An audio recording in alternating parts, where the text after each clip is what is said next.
Cabin Fever is a horror film featuring a cabin in the woods about a group of friends stranded while a flesh-eating virus picks them all off one by one. Released in 2002 and directed by Eli Roth, this was his big breakout horror movie before Hostel and Thanksgiving. I watched it as a part of my 52-week horror movie challenge, prompted to watch a movie set in a cabin in the woods. Figured The Cabin in the Woods would probably be a bit too easy, and I wanted to see something I'd never seen before, so I went into this blind, and I came out somewhat impressed. On the surface, it looks like your typical cabin in the woods setup. You got a bunch of cliches, some campy acting, but what stood out to me was the premise itself. Roth based it off of a real skin infection that he caught while traveling, and he ran with the idea of what if it was worse, what if it spread like wildfire, leaving you stranded with no escape. That does hit a little bit harder than your usual slasher or masked psychopath that you would typically get with Cabin in the Woods movies. Is it grotesque?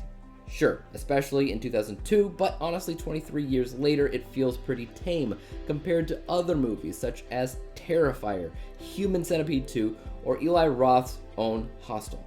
What makes it stick today is how relevant it feels.